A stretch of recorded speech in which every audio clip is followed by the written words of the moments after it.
You were never meant to beg the universe. That's the lie. That's the root of the disconnection, the chaos, the quiet desperation you've been taught to dress up as hope.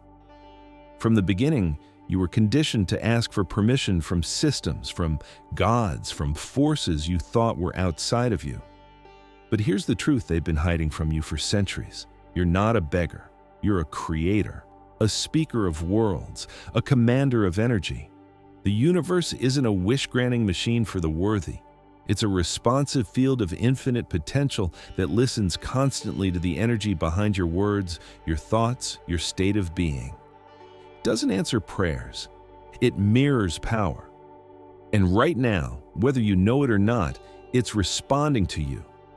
Every thought you think, every word you speak, every emotion you feel is being translated into form.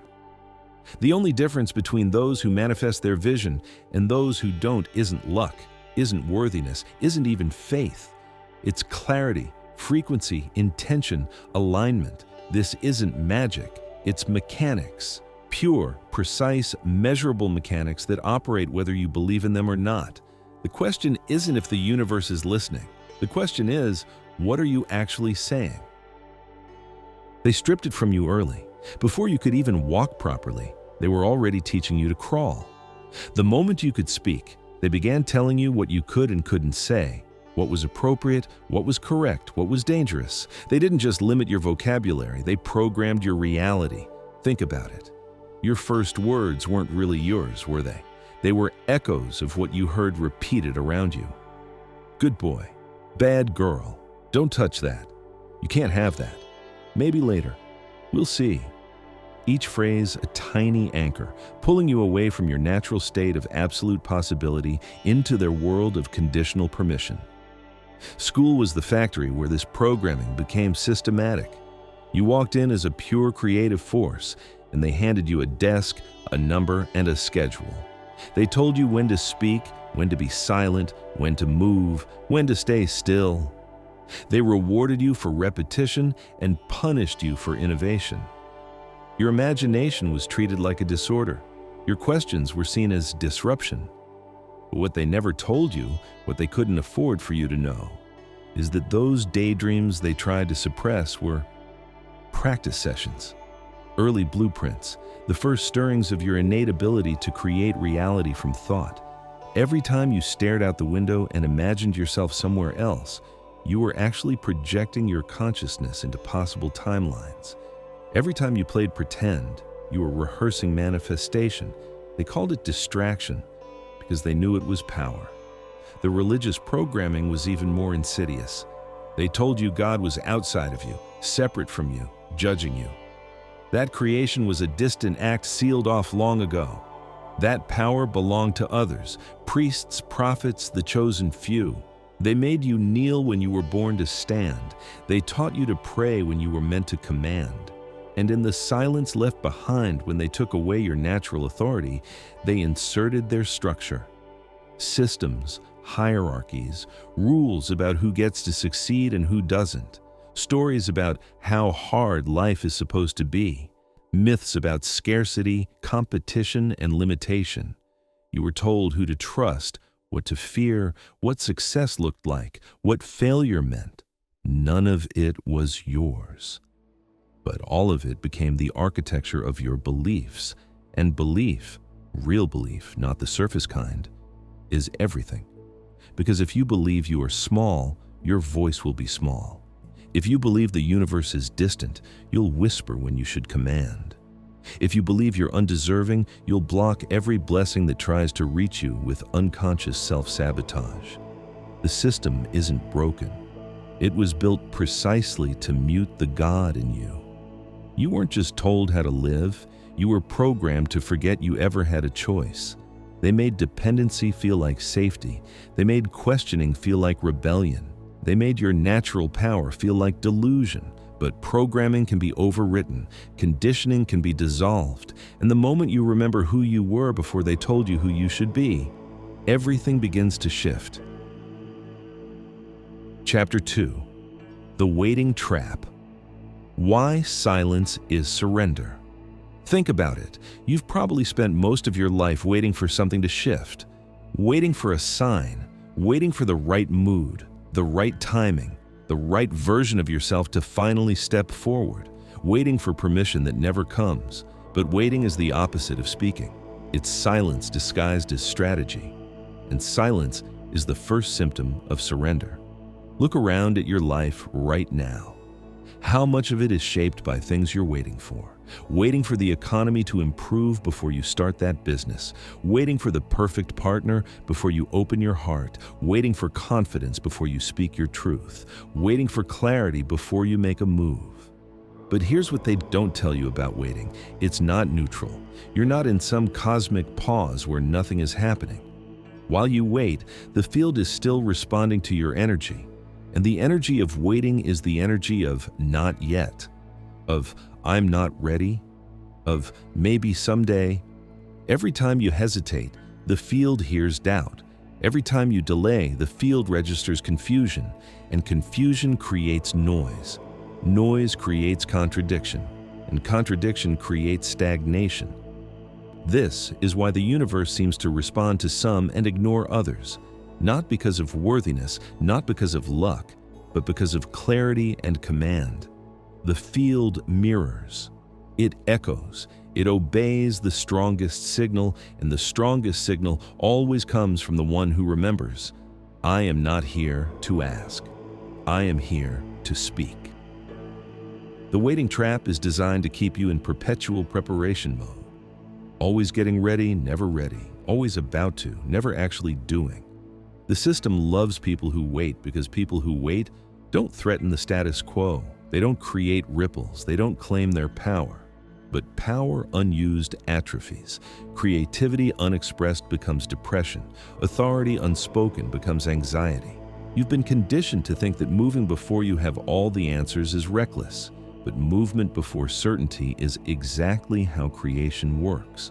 The universe doesn't give you the whole staircase at once. It gives you the next step when you take the first one. Waiting for perfect conditions is waiting forever, because perfect conditions are created by decisive action, not discovered through hesitation. Chapter 3: The Hidden Mechanics, Quantum Physics, and Consciousness. Some truths are too much for this platform. If you want what can't be said here, sign up to Insights Academy, our free newsletter where the real knowledge lives. You'll also get a digital copy of the Kabelion, but only for a limited time. Links in the description. They didn't just hide the truth. They buried it under guilt, shame, and ritual. They wrapped power in doctrine and told you it was dangerous to touch. But it's not dangerous. It's precise. It's an energetic law operating with mathematical consistency. Let's talk about what's really happening when you manifest something. At the quantum level, reality exists in a state of infinite possibility until the moment observation collapses it into a specific outcome. This isn't mystical theory. This is verified science. The double-slit experiment proved that particles exist in multiple states simultaneously until the act of measurement forces them to choose. Your consciousness isn't separate from this process. Your consciousness is this process. Every thought you think sends ripples through the quantum field. Every emotion you feel creates an electromagnetic signature that extends far beyond your physical body.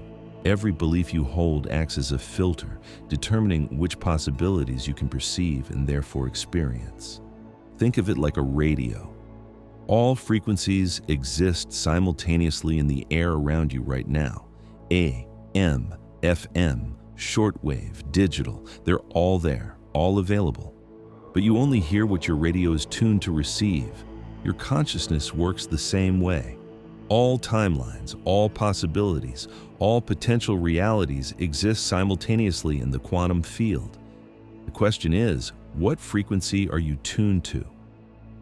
Most people live their entire lives tuned to the frequency of their past. They broadcast yesterday's disappointments and expect tomorrow's miracles. They wonder why their future looks so much like their history. But here's where it gets interesting. The field doesn't respond to your words. It responds to the electromagnetic signature behind your words. It doesn't care what you say you want. It responds to what your energy consistently broadcasts. This is why visualization without feeling is useless. This is why affirmations without belief create nothing. The field reads energy, not intention, frequency, not hope. When you truly understand this, manifestation stops being mysterious and becomes mechanical. You're not asking the universe for favors. You're aligning your frequency with existing realities that are already available in the quantum field. Every desire you have exists as a potential timeline. Your job isn't to create it, it's already created. Your job is to become a vibrational match for it. Chapter 4. The Observer Effect. Why belief creates evidence. You weren't meant to live passively. You weren't meant to navigate life like a maze designed by someone else. You are not a servant of energy. You are the speaker that directs it. And the longer you play small, the louder your life will echo that silence back to you. Now it's time to remember what was buried. The ancient ones didn't hope. They declared. They didn't visualize. They embodied. Their words were not wishes. They were weapons, tools, codes, frequencies aimed into the infinite field with precision. In quantum physics, the observer effect isn't just theory, it's law. The act of observation literally collapses wave functions into particle reality.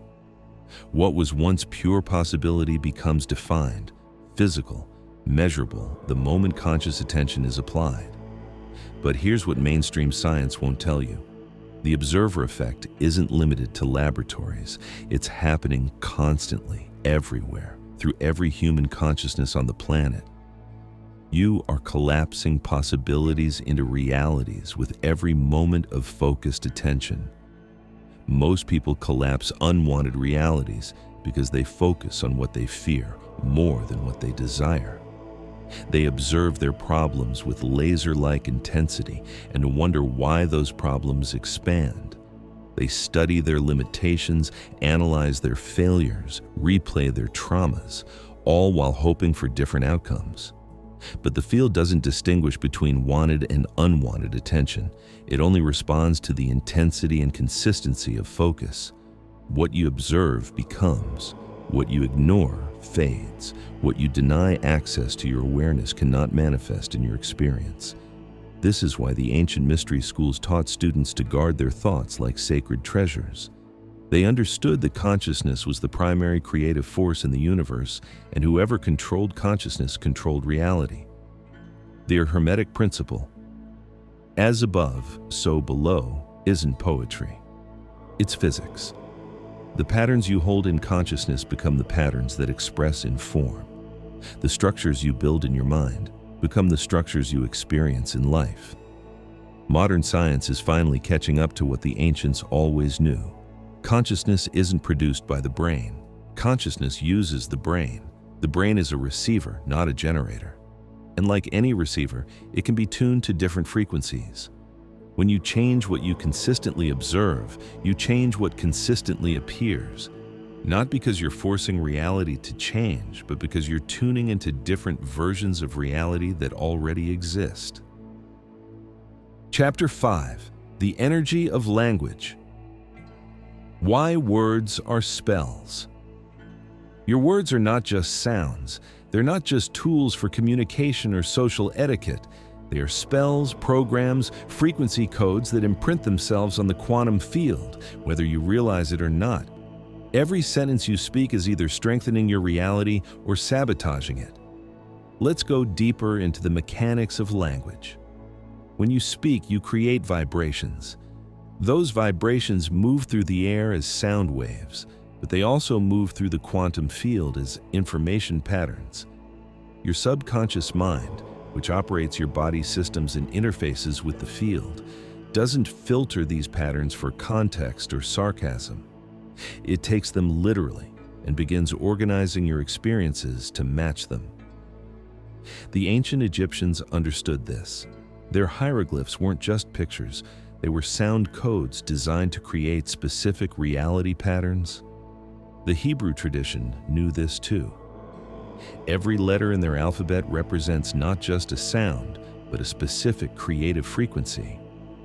In Sanskrit, mantras were crafted with mathematical precision to align consciousness with cosmic forces. They called it the logos, the word that speaks worlds into existence. Modern science has proven that sound affects matter. Cymatics shows us how different frequencies create different geometric patterns in sand, water, and other materials. Your voice creates these same kinds of patterns in the quantum field. Every word you speak is literally shaping the invisible structures that will become your visible reality. But most people have no idea how destructive their casual language has become. I'm so broke. This is killing me. I'm dying to know. That's just my luck. I can never catch a break. Story of my life. You think you're just expressing frustration, but you're actually issuing commands to your subconscious mind and the quantum field. And they're both incredibly obedient. They don't argue with you. They don't question your wisdom. They simply say, "Your wish is my command," and begin arranging circumstances to prove you right. The phrase, "I am," is sacred programming language. It's not casual. It's not just grammatical structure. When you say, "I am," you are not describing. You are declaring. You are speaking identity into existence. I am tired. I am overwhelmed. I am not good enough. These aren't observations. They're creation commands, but it works both ways. I am powerful. I am abundant. I am exactly where I need to be.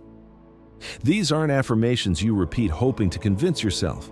These are direct instructions to the field about who you're choosing to be. Your internal dialogue is even more powerful because it's unfiltered by social conditioning. The thoughts you whisper to yourself when no one's watching, the stories you tell yourself about why things happen the way they do, that's the real programming. That's your dominant broadcast. The goal isn't to become some perfectly positive person who never has a negative thought. The goal is to become aware of the connection between your language and your life, and then to use that connection consciously. Pay attention to the phrases you repeat. Listen to what you say when you're frustrated, when you're tired, when you're doubting yourself. That habitual language is shaping your habitual experience. Start replacing unconscious programming with conscious direction. Replace "I can't" with "I'm learning how." Replace "I'm stuck" with "I'm transitioning." Replace "this always happens to me" with "I'm creating something different now." Speak not just with hope, but with authority. Speak like the architect of your experience, not the victim of your circumstances. Chapter 6: Vibrational Mechanics, the Real Science of Frequency. You've heard the phrase before. Match the frequency of what you want and you'll attract it. It's been plastered across motivational posters, whispered in yoga classes, tossed into conversations like it's a metaphor, but it's not a metaphor. It's a formula. It's the actual mechanism behind reality creation. Let's break down what frequency actually means in practical terms. Everything in existence, from the chair you're sitting on to the thoughts in your head, vibrates at a specific rate. This isn't spiritual language, it's physics. Atoms vibrate, molecules vibrate, cells vibrate. Your entire body is a complex orchestration of vibrational patterns. But here's what most people don't understand. Your emotional and mental states also have measurable frequencies. Fear vibrates at around 100 hertz. Anger at 150 hertz, pride at 175 hertz, courage jumps to 200 hertz, love resonates at 500 hertz, peace at 600 hertz, and enlightenment, pure creative consciousness, vibrates at 700 to 1000 hertz. These aren't arbitrary numbers. They've been measured and mapped by researchers like Dr. David Hawkins in his consciousness studies. Your dominant emotional state determines your dominant frequency, and your dominant frequency determines what you can perceive, attract, and create. Think of it like this. If you're consistently vibrating at the frequency of fear, 100 hertz, You literally cannot perceive opportunities that exist at the frequency of courage, 200 hertz. They're there, available, real, but you're not tuned in to receive them. This is why people say you have to see it to believe it, but quantum law says the opposite. You have to believe it to see it. Belief isn't blind faith. Belief is tuning your consciousness to a specific frequency range. Your nervous system is the hardware that determines your vibrational state. When you're stressed, anxious, or operating from survival mode, your nervous system broadcasts scarcity frequencies. No matter what affirmations you say or vision boards you create, if your nervous system is locked in survival mode, you'll keep attracting survival-level experiences. But when you learn to regulate your nervous system through breathwork, meditation, conscious movement, or simply through awareness, you can literally shift your broadcast frequency in real time. This is why ancient traditions placed such emphasis on practices like pranayama, breath control, yoga, and mindfulness. These weren't spiritual rituals, they were vibrational technologies designed to tune human consciousness to higher creative frequencies. Your heart alone generates an electromagnetic field that extends 8 to 10 feet beyond your body. This field carries the frequency of whatever emotion you're consistently experiencing. When you walk into a room, people can literally feel what you're broadcasting, even if they can't name it. Ever noticed how some people seem to effortlessly attract opportunities, relationships, and resources? They're not lucky, they're coherent. Their thoughts, emotions, and actions are aligned at the same frequency. There's no static, no contradiction, no internal conflict scrambling their signal. Most people are broadcasting multiple conflicting frequencies simultaneously. They want abundance but feel unworthy. They desire love but fear abandonment. They dream of freedom but believe in limitation. This creates what's called frequency incoherence, a scrambled signal that the field can't clearly read or respond to. The work isn't about forcing yourself to feel good all the time. The work is about becoming coherent, aligning your thoughts, emotions, words, and actions so they're all broadcasting the same clear frequency. When you achieve coherence, manifestation stops feeling like work and starts feeling like natural law. Chapter 7. Beyond Hope. The Power of Command. Hoping is the language of the powerless. It sounds innocent enough, it feels humble, even spiritual. I hope it works out. I hope the universe hears me. I hope this time is different, but underneath hope lives a quiet surrender, a belief that you don't control what happens next. Let's examine what hope actually does to your energy signature. Hope implies uncertainty. It broadcasts the frequency of maybe. It tells the field that you're not sure, not committed, not really expecting what you say you want. Hope keeps you in the vibration of lack disguised as faith. Compare that to the energy of knowing. When you know something, there's no wavering, no second guessing, no need for external validation. You simply know. And that knowing creates an unshakable frequency that the field has no choice but to match. The ancient masters didn't hope for enlightenment, they claimed it. They didn't hope for healing, they commanded it. They didn't hope for abundance, they declared it. Their words carried the weight of absolute certainty because they understood something modern spirituality has forgotten. Uncertainty is creative weakness. This is why Jesus said, "It is done," not, "I hope it will be done." This is why Buddha declared enlightenment rather than hoping for it. This is why every true master throughout history spoke with authority, not aspiration. But the commercialized version of manifestation taught you to be polite with the universe, to ask nicely, to hope humbly, to wait patiently. This watered-down spirituality keeps you powerless while making you feel spiritual. It's designed to make you feel good about being ineffective. Real manifestation doesn't feel like begging. It feels like remembering, like coming home to a power you never actually lost, just forgot how to use. Command isn't about being loud or demanding. Command is about being unwaveringly clear. It's about speaking from the part of you that already has what you want, rather than the part that's afraid you might not get it. When you command, you're not talking to the universe. You're speaking as the universe. You're recognizing that the creative force people call God or Source or Universe isn't separate from you. It is you. It flows through you. It operates as you. This shift in perspective changes everything.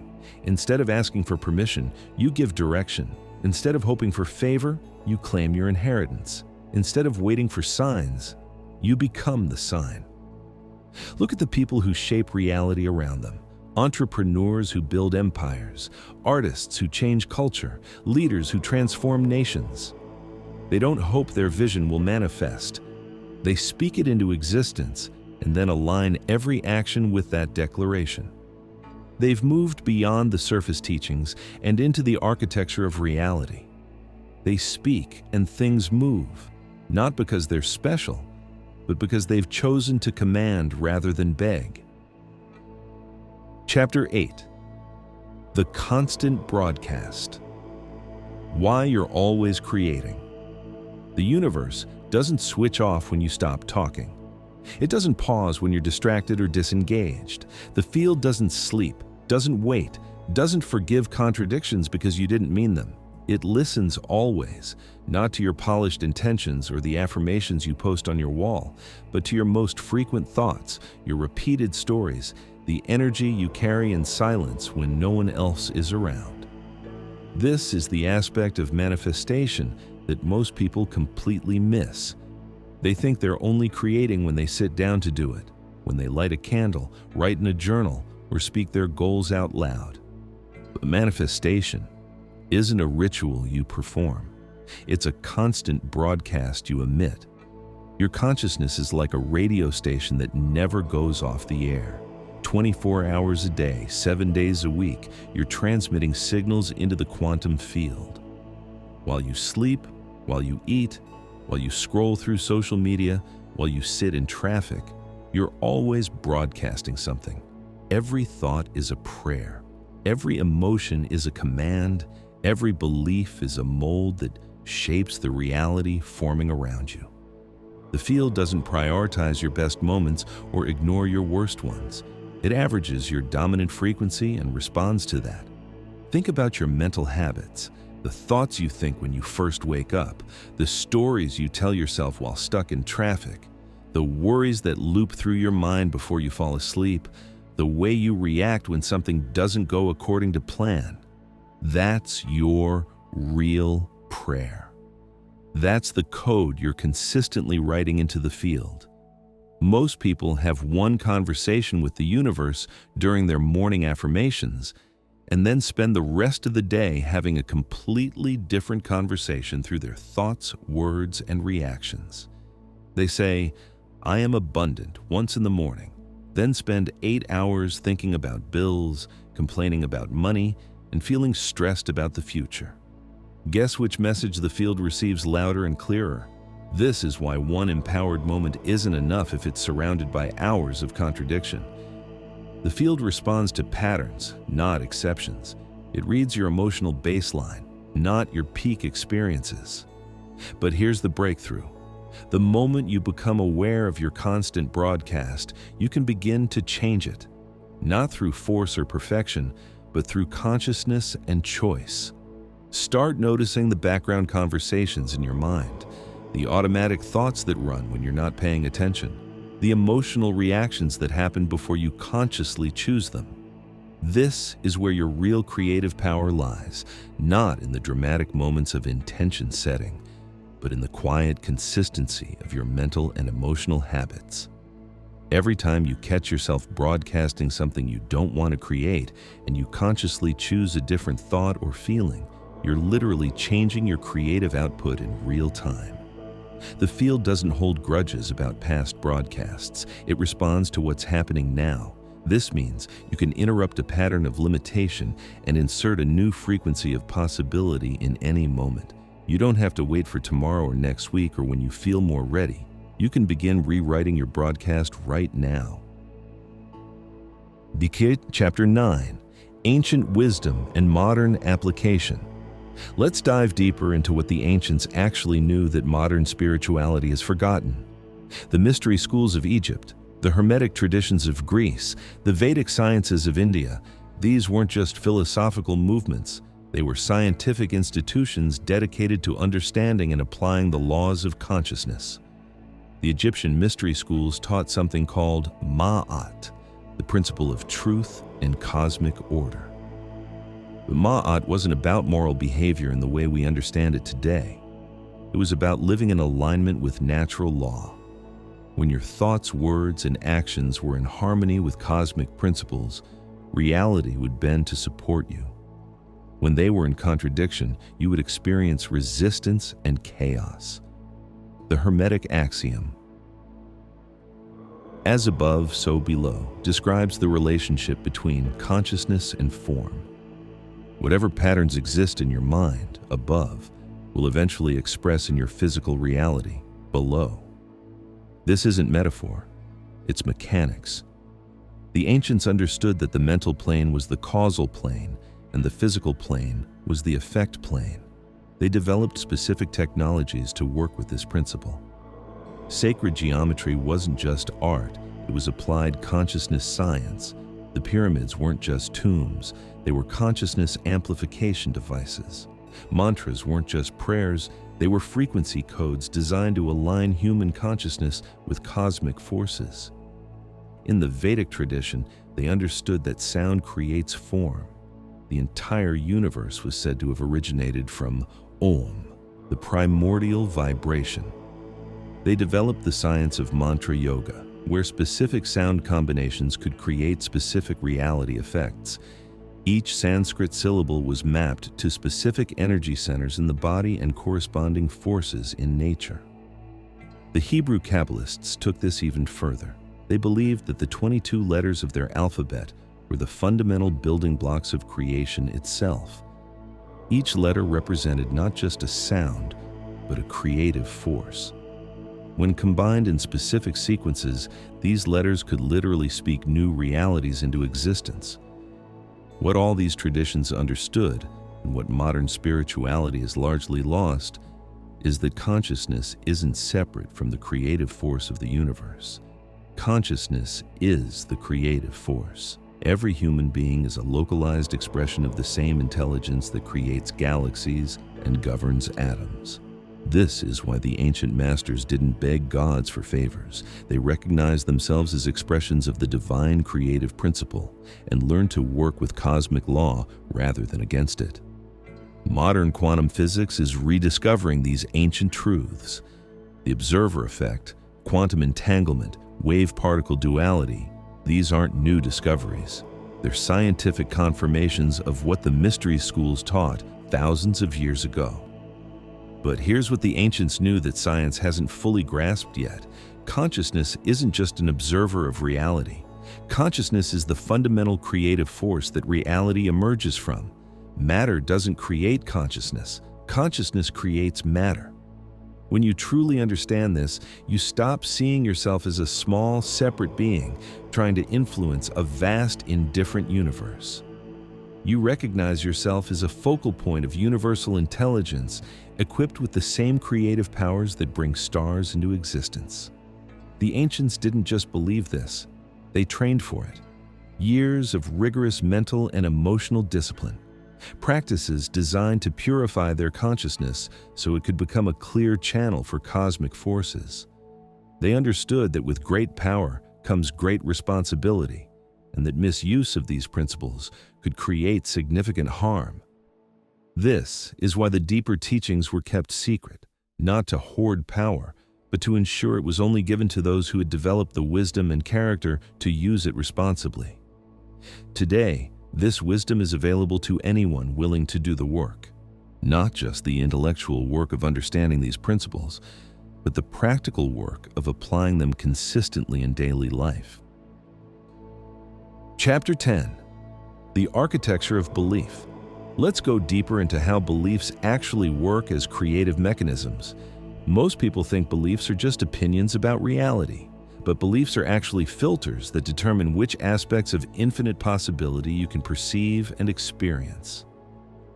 Your brain processes approximately 11 million bits of information per second, but your conscious mind can only handle about 40 bits per second. The other 10,999,960 bits are filtered out by your subconscious mind based on what it believes is important, relevant, or safe for you to notice. This filtering system is largely determined by your beliefs. If you believe money is hard to earn, your subconscious will filter out opportunities for easy income. If you believe relationships always end badly, you'll unconsciously select partners who confirm this belief. If you believe you're not creative, you'll miss countless opportunities to express your creativity. But here's what's fascinating. Reality itself doesn't actually support any particular belief. Reality is neutral. It's an infinite field of pure possibility that can support any belief system equally well. The question isn't whether your beliefs are true or false. The question is whether they're useful for creating what you want. This is why two people can have completely different experiences of the same situation. They're not experiencing the situation itself. They're experiencing their beliefs about the situation made manifest through their perception. The ancient Stoics understood this principle. They taught that we don't respond to events themselves, but to our interpretations of events. And since we choose our interpretations, we essentially choose our experience of reality. Modern cognitive science has confirmed this. What we call reality is actually a construction created by our brains based on sensory input filtered through our belief systems. We don't see the world as it is, we see the world as we are. But if beliefs shape perception, and perception shapes experience, then changing your beliefs literally changes your reality. Not just your experience of reality, your actual, measurable, physical reality. This is why belief change is the most powerful tool for life transformation.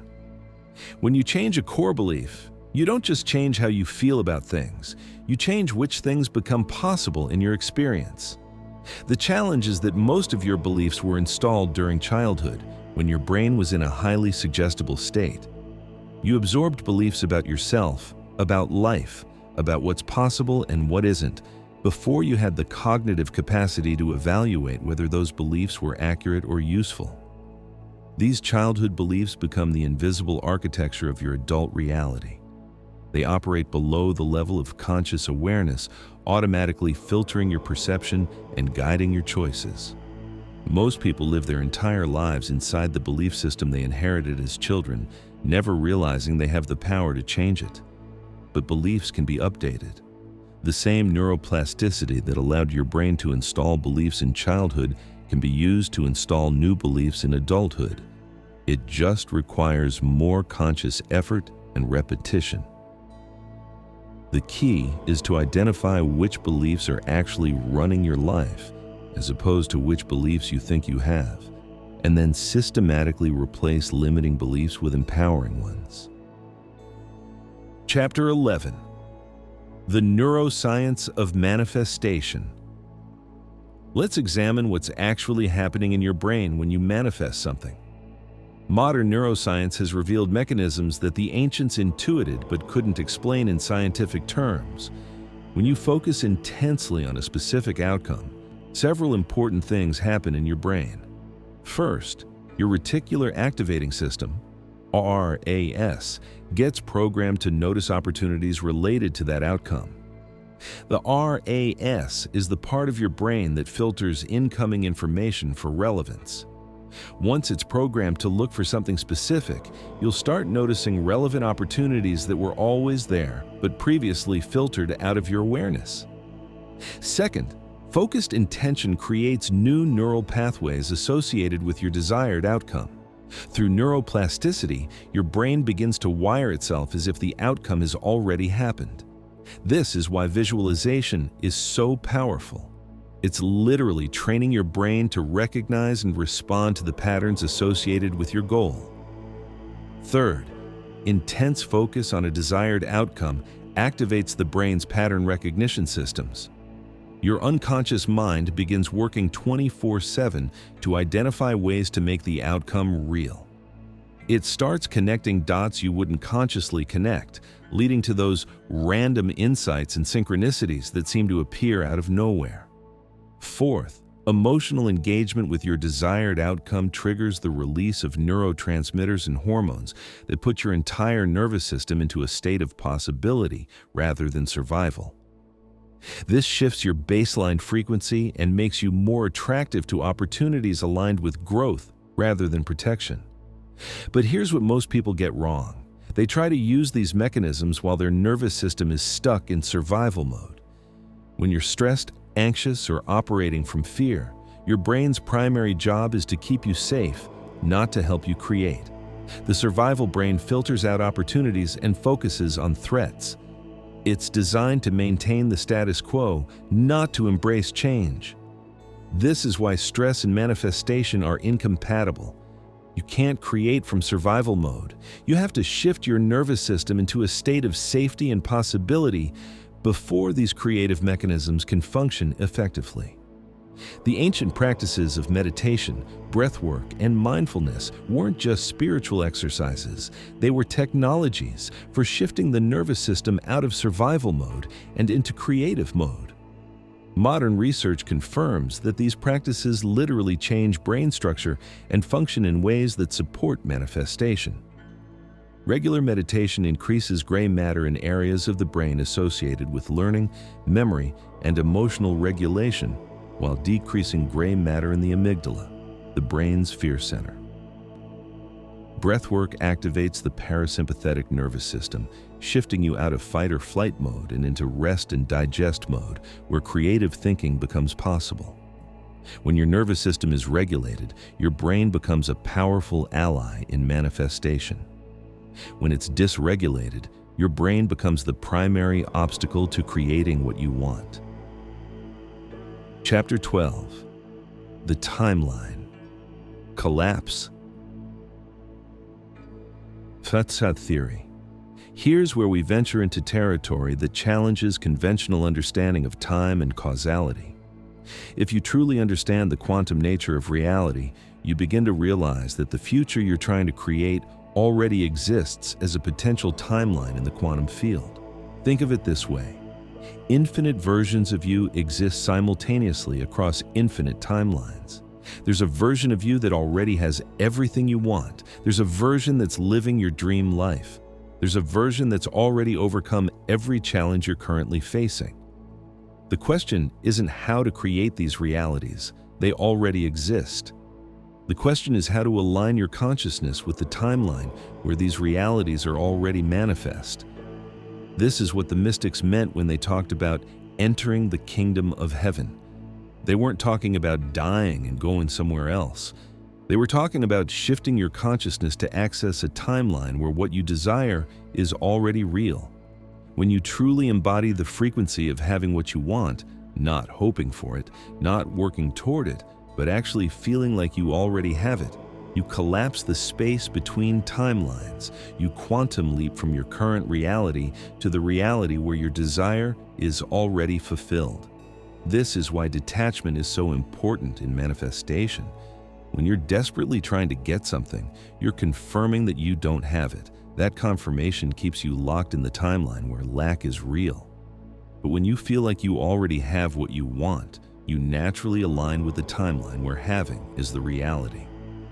The ancient concept of acting as if wasn't about pretending or lying to yourself. It was about aligning your frequency with the timeline where your desire is already real. This explains why manifestation sometimes happens instantly and sometimes takes years. It's not about worthiness or cosmic timing. It's about how quickly you can shift your dominant frequency to match the timeline where what you want already exists. Some people can make this shift in moments because they have no resistance to believing their desire is already real. Others take longer because they have layers of conditioning that keep pulling them back to timelines of limitation. But here's the key. Every moment is an opportunity to choose which timeline you're aligning with. Every thought, every emotion, every action is either moving you closer to the timeline of your desires or keeping you locked in the timeline of your current circumstances. When you understand this, you stop trying to make things happen and start allowing them to happen. You stop forcing and start flowing. You stop struggling against your current reality and start aligning with your desired reality. The timeline where you have everything you want isn't out there, somewhere in the future. It exists right now, running parallel to your current timeline. The only thing separating you from it is the frequency you're holding. Chapter 13. The Programming Languages of Reality. Let's dive deeper into the specific ways you can program reality through conscious language use. Just as computer programmers use specific syntax to create software, you can use specific linguistic patterns to create life experiences. The most powerful programming language for reality is what the ancients called the word of power, statements spoken with absolute authority and zero contradiction. These aren't hopes or wishes. They're declarations that collapse possibility into certainty. I am statements are the most direct form of reality programming. When you say, I am wealthy, you're not describing your current bank account. You're instructing the field about your identity. The field then begins organizing circumstances to match that identity. But most people sabotage their I am statements by following them with contradictory evidence. I am abundant, but my bills are due tomorrow. That but cancels out the entire command. The field receives a scrambled signal and can't respond coherently. Effective reality programming requires what the Kabbalists called pure speech, language that contains no internal contradiction. When you speak your desire, you speak it as fact, not hope. You speak it once with complete conviction, then you live as if it's already true. The word will is future programming. When you say, I will be successful, you're programming success to always be in the future, never in the present. Replace will with am or am becoming. Instead of I will be wealthy, say, I am wealth, or I'm becoming more prosperous every day. The word want programs lack. When you say, I want more money, you're affirming that you currently lack money and programming the universe to maintain that lack. Want implies absence. Replace want with am creating, am attracting, or am manifesting. The words try and hope program uncertainty. They tell the field that you're not sure whether what you're asking for is possible. Replace them with words of certainty. I am, I do, I have, I create. Questions can be powerful programming tools when used correctly. Instead of asking, why can't I manifest money? Which programs inability? Ask, how is abundance flowing into my life? This programs the subconscious to look for evidence of abundance rather than evidence of lack. The ancient Egyptians understood that words spoken in sacred space carried more power than casual conversation. This is why they built temples, not just to worship gods, but to create acoustic environments where properly spoken words would have maximum impact on consciousness and reality. You can create your own sacred speech by establishing regular times and places for conscious reality programming. Many successful manifestors have morning routines where they speak their reality commands in a quiet, focused environment before the distractions of the day begin. Chapter 14. The Resistance Protocols. What to do when nothing seems to work. Let's address what happens when you're doing everything right, but results aren't showing up. This is where most people give up, assuming manifestation doesn't work. But resistance isn't failure, it's feedback. It's the universe showing you exactly where your frequency needs adjustment. Resistance appears in three primary forms: external obstacles, internal sabotage, and energetic static. Each requires a different approach. External obstacles are circumstances that seem to block your path: missed opportunities, delayed responses, unexpected setbacks. Most people interpret these as signs that their manifestation isn't working. But external obstacles often appear right before breakthroughs, testing your commitment to your new reality. The field sometimes creates what appears to be resistance to help you strengthen your manifestation muscle. Every time you maintain your desired frequency despite external obstacles, you prove to yourself and the universe that you're serious about this new reality. Internal sabotage is more subtle but more destructive. This is when part of you wants the manifestation while another part fears it. Maybe you want financial abundance, but fear the responsibility that comes with wealth. Maybe you want love, but fear the vulnerability required for deep connection. These internal conflicts create what's called frequency interference.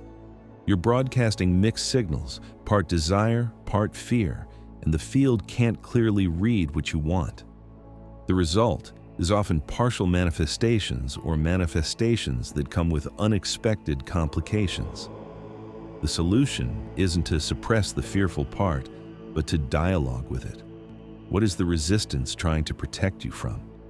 What would need to change for that part of you to feel safe with your desired outcome? Often, addressing these deeper concerns dissolves the resistance naturally. Energetic static is the most common form of resistance. This happens when your conscious desires conflict with subconscious programming. You might consciously want success while subconsciously believing you don't deserve it. You might want freedom while subconsciously believing security requires limitation. Energetic static shows up as confusion, overwhelm, procrastination, or self-sabotage. You know what you want to do but can't seem to do it consistently. You start projects but don't finish them. You have insights, but don't act on them. The most effective way to clear energetic static is through what the ancient traditions called purification practices. These aren't moral judgments about good and bad. They're technologies for clearing contradictory programming from your system. Meditation, breath work, journaling, and energy work all help identify and release subconscious programming that conflicts with your conscious desires. The goal isn't to become perfect, but to become coherent, to align all parts of yourself around the same desired outcome. Sometimes resistance appears because you're trying to manifest from ego rather than from authentic desire. The ego wants things for image, status, or security. Authentic desire comes from your deeper nature and serves not just you, but the larger wholeness of life. When manifestations come from ego, they often create resistance because they're not aligned with your soul's purpose. When manifestations come from authentic desire, they tend to flow more easily because they're supported by the deeper intelligence of life. Chapter 15, the integration phase, living as your future self. This is where most manifestation teachings end, but it's actually where the real work begins. Creating a manifestation is only the first step. Integrating it into your identity and maintaining it is the mastery. Many people manifest things and then lose them because they never fully integrated the new reality into their sense of self. They attracted wealth but still thought like poor people. They found love but still acted from fear of abandonment.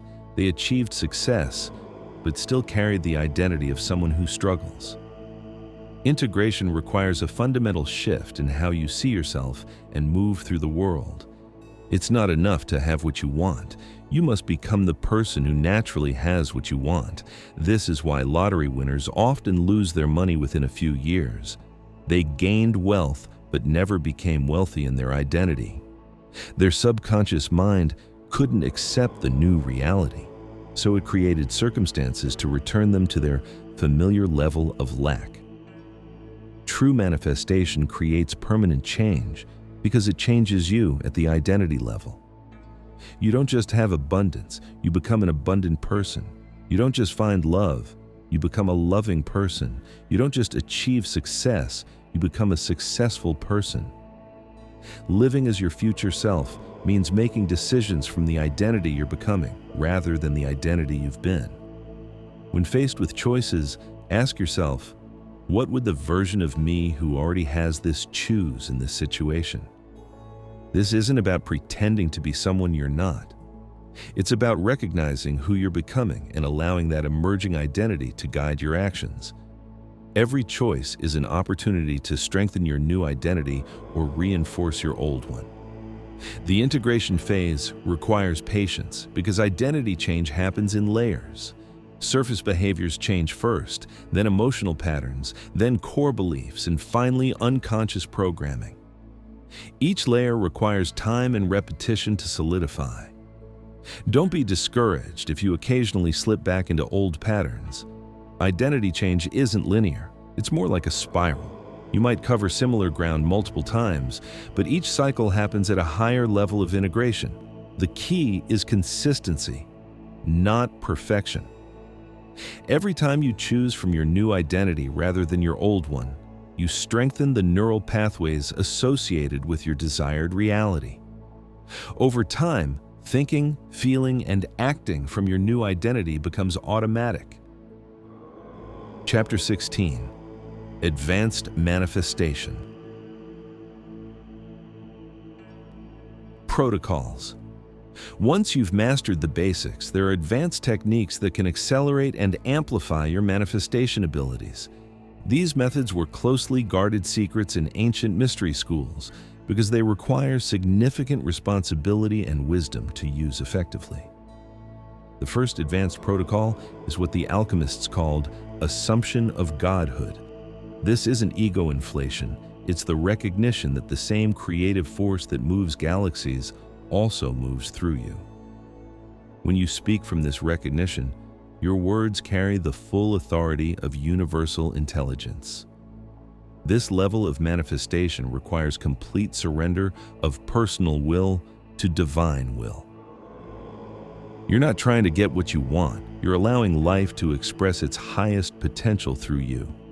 Paradoxically, this surrender gives you access to far greater creative power than ego-driven manifestation.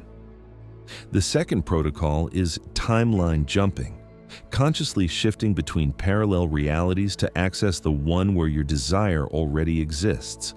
This requires the ability to completely let go of your current identity and step into a new one instantly. Advanced practitioners can shift timelines in moments because they've dissolved attachment to any particular version of reality. They understand that all possibilities exist simultaneously, and they can choose which one to experience. The third protocol is collective manifestation, working with groups to create realities that serve the highest good of all involved. This multiplies manifestation power exponentially because it aligns individual will with collective will. However, collective manifestation requires that all participants be operating from coherent, aligned intentions.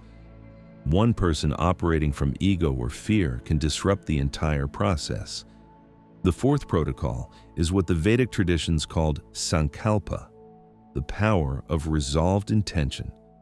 This is manifestation that happens instantly because it carries the full conviction of absolute knowing. There's no process, no time delay, no resistance, just immediate collapse of possibility into reality. Sankalpa requires complete mastery of consciousness because any doubt or contradiction will prevent it from working. It's the level of manifestation that Jesus demonstrated when he performed what we call miracles. These advanced protocols aren't parlor tricks or ego gratification. They're tools for serving the evolution of consciousness and the betterment of all life. They carry significant responsibility because they can create profound effects in the world. Chapter 17. The Shadow Side. What they don't tell you about manifestation. Every power can be misused, and manifestation is no exception. The same principles that can create magnificent realities can also create destructive ones. This is why ancient wisdom traditions always coupled manifestation training with ethical development and spiritual maturity. The shadow side of manifestation appears in several forms. Spiritual materialism, using manifestation techniques to acquire things for ego gratification rather than authentic fulfillment.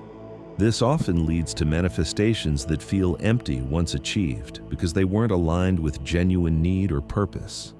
Bypassing, using positive thinking and manifestation techniques to avoid dealing with unresolved trauma, emotional wounds, or psychological issues. This creates a spiritual persona that looks enlightened on the surface but is built on unhealed foundations. Manipulation, using manifestation principles to control or influence others, rather than focusing on your own creative power. This violates the free will of others and inevitably creates karmic backlash. Spiritual narcissism, believing that your ability to manifest makes you superior to others or exempts you from normal human responsibilities and limitations. This is ego inflation disguised as spiritual development. Reality dissociation, becoming so focused on manifesting different realities that you lose touch with present moment awareness and practical responsibilities. This can lead to escapism and inability to function effectively in ordinary reality. The antidote to these shadow manifestations is always the same: humility, service, and genuine spiritual development. True manifestation power grows naturally from spiritual maturity, not from techniques or mental tricks. The most powerful manifestors throughout history were also the most humble and service-oriented. They used their abilities not for personal gain, but to serve the evolution of consciousness and the healing of the world.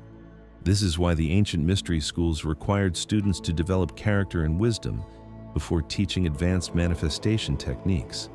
They understood that power without wisdom is dangerous, and that manifestation abilities naturally increase as consciousness develops. If you find yourself experiencing any of these shadow patterns, the solution isn't to stop manifesting, but to deepen your spiritual practice and examine your motivations. True manifestation serves not just your individual desires, but the highest good of all life. Chapter 18. The Mastery Phase. Beyond technique.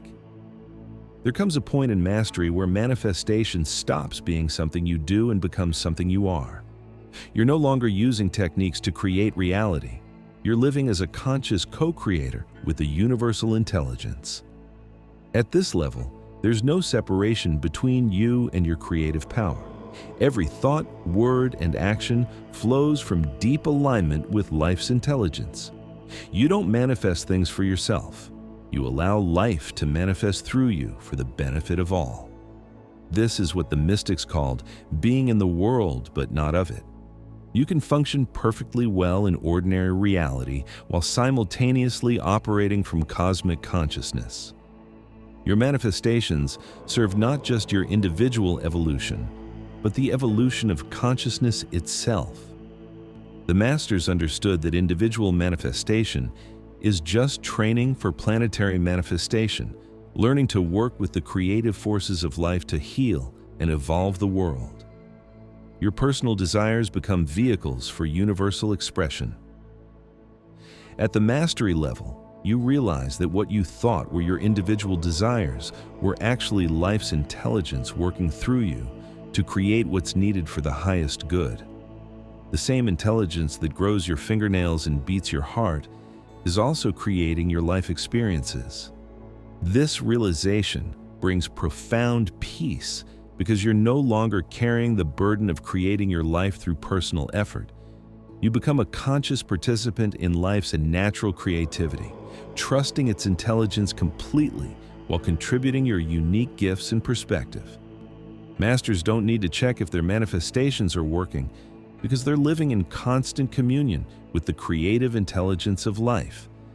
They can feel when they're in alignment and when they're not. They make adjustments naturally and effortlessly. They also understand that not every desire is meant to manifest in form. Sometimes the universe gives you the desire to catalyze growth and development, not necessarily to fulfill it literally. Masters can distinguish between desires that are meant to manifest and desires that are meant to transform you.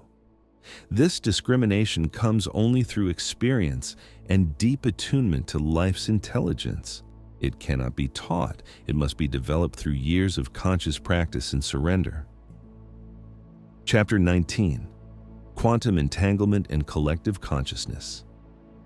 Let's explore how your individual manifestation affects and is affected by the collective consciousness of humanity. Quantum physics has proven that all particles in the universe are interconnected through quantum entanglement. When one particle changes, all connected particles instantly change, regardless of distance. Consciousness works the same way. Your thoughts and intentions don't exist in isolation. They ripple through the collective field of human consciousness, affecting and being affected by the thoughts and intentions of billions of other people. This explains why certain ideas seem to appear simultaneously in different places without direct communication.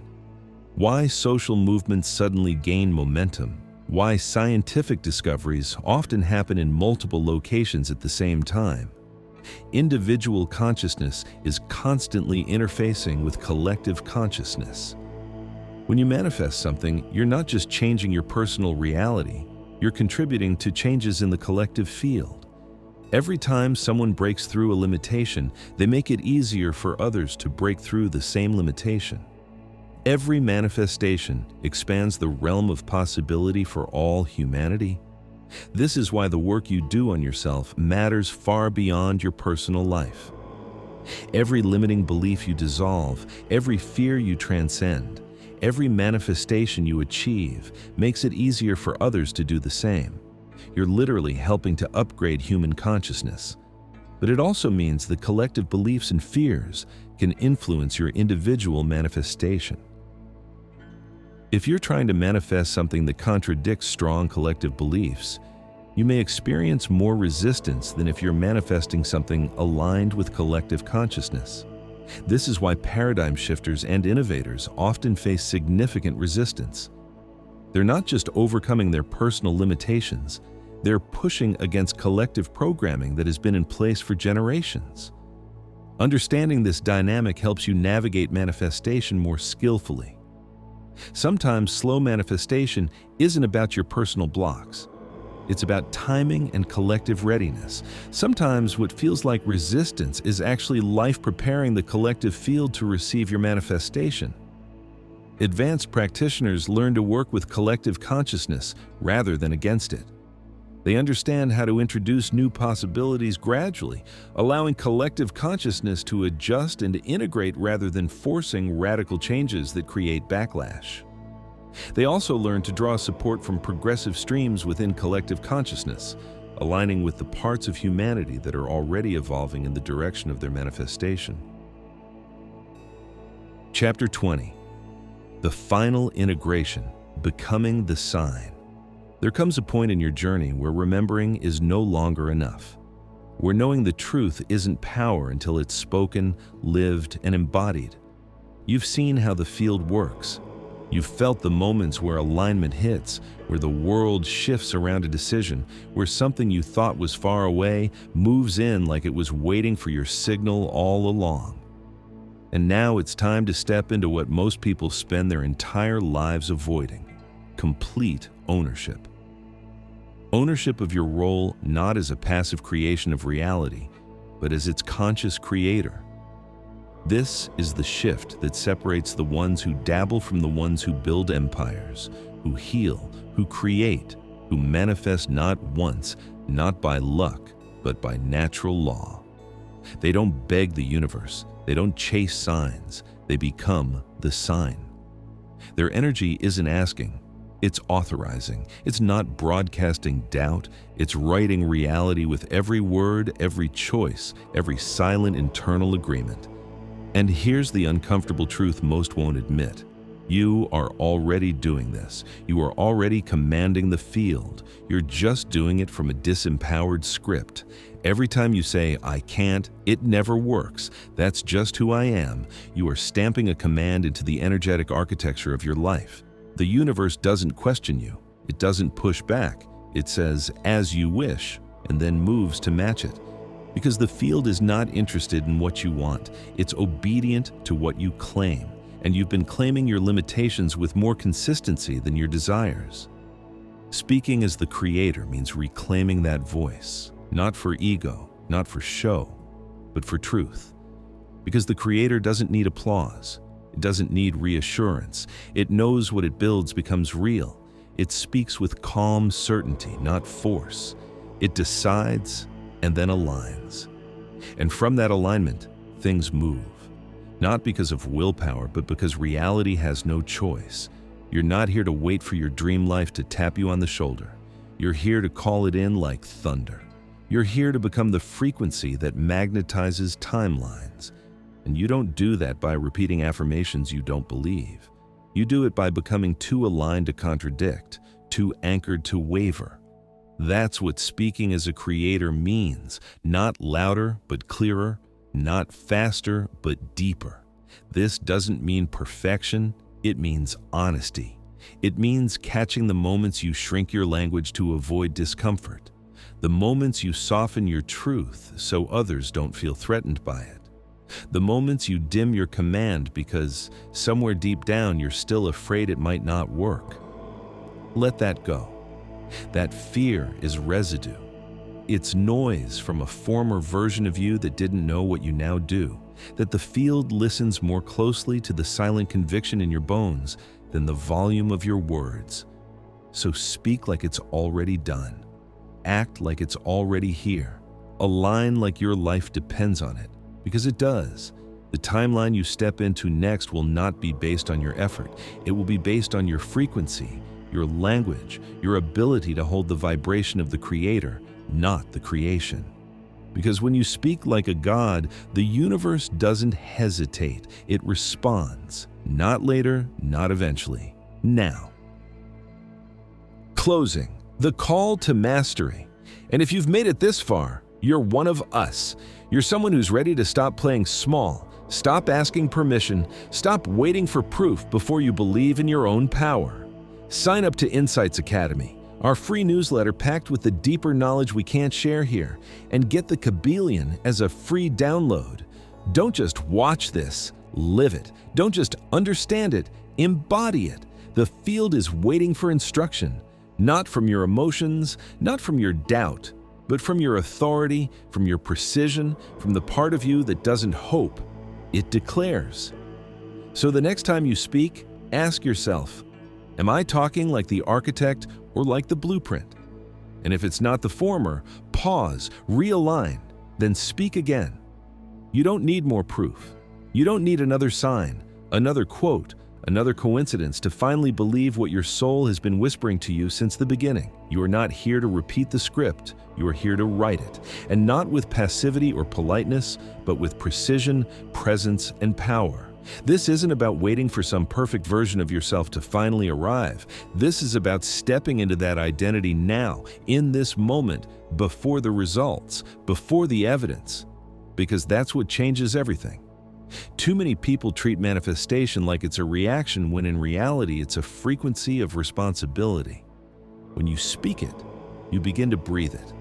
And when you breathe it, you begin to become it. Not because life gets easier, not because the world rearranges itself overnight, but because you stop contradicting yourself. You stop sabotaging your signal with old stories, and you start broadcasting from the version of you that already exists in the timeline you're trying to reach. This is what embodiment really means. It's not about pretending you've already won. It's about aligning your actions, thoughts, and state of being with the reality you've already claimed. You wake up and move like someone who already has it. You speak like it's already done. You spend your energy like your future is secured, not at risk. That's what creates the shift. The field doesn't need you to be fake. It needs you to be congruent. And congruence isn't about perfection, it's about resonance. It's about walking in truth so deeply that anything not aligned with it can't survive in your presence. Speak it, live it, be it. That's the formula. Speak your intentions with clarity, not contradiction. Live them in your daily actions through discipline, decisions, and devotion. And be them. Breathe them into your nervous system until they stop feeling like effort and start feeling like home. That's when manifestation stops being a concept and starts becoming inevitable. Not because of magic, but because you finally stop sending mixed signals. You don't need to hustle harder. You don't need to wait longer. You need to remove the static. Strip away the need to be convinced and start living like it's already yours. It's not just about speaking to the universe. It's about speaking as the universe. Real manifestation doesn't feel like desperation. It feels like remembering, like coming home to a power you never actually lost, just forgot how to use.